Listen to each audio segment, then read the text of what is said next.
Our halftime of the men's game versus the Carlos Celtics. Find ourselves trailing 43-52. Coach Coons has the guys in the locker room, but for us, we have the head of our sports management business department, also the tennis coach, Brent Martin. How you doing, Brent? Hi, good. Thanks for having me. Hey, man, love it. Give us a little bit of insight in the sports management department.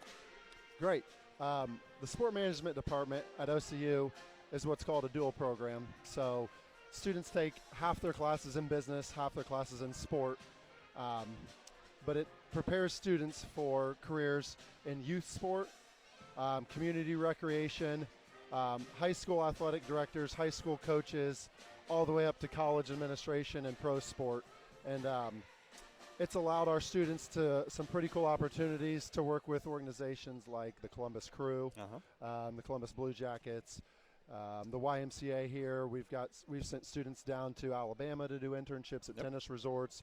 We've had kids at a golf course in Maryland, and then even minor league sports. We have kids working now full time in the field Dragons, as well. right? The Dayton Dragons, yeah. So cool.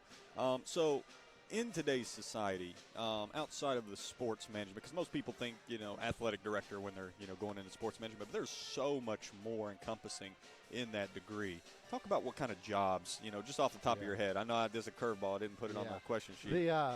No. A lot of people think sport management is athletic training. Right. Because they think sports and the body and physics and stuff like that, but that's not at all.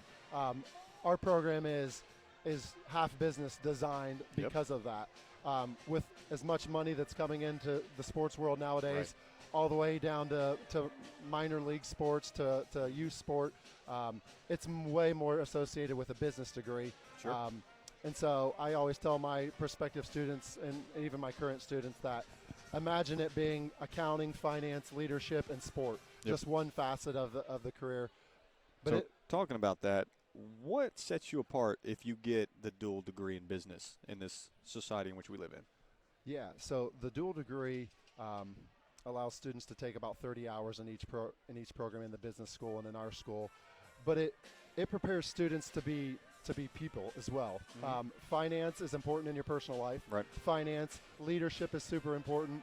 So students actually study things that are not only beneficial in the classroom, but it's also going to help them be better managers of their own money and better leaders in the church or in the office or with their friend groups. And it allows them just extra training in that field. Cool. Last question for you. You've got a special relationship, the department, with the Senior Bowl in Alabama. Yes. Talk a little bit about that. Yeah, so the Senior Bowl in Alabama is the premier college football all-star game. It's for college seniors and draft-eligible football players hoping to make it to the NFL. Yep. And we're fortunate to know the former executive director of that event. And so we went down there about 4 years ago, and we had turnkey access to behind the scenes to practices. We've been able to develop that relationship even further and further now in the fourth year, and we've met with people from scouts from the New York Jets to the Tennessee Titans. We've met with people who work with the on-air talent at ESPN, and it's really, really been a cool experience. It's a week long down in Alabama on the beach in the middle of January. So here in Ohio, I'm jealous. It's a nice little break there, and we've actually seen 4 internships developed in the 3 or 4 years we've been down there. With our students going back down there, so it's been really a really successful trip as a professor to see open up the field of sport management to the students, and then see them go back down there and develop those relationships. Absolutely, it's every one of my players that's skipped half a January to go down there. They've absolutely loved it. Yeah, met so many famous people in the sport realm and just great connections. So, Brent, appreciate what you do in our sports management program, and just keep up the good work, brother. Thank you, sir.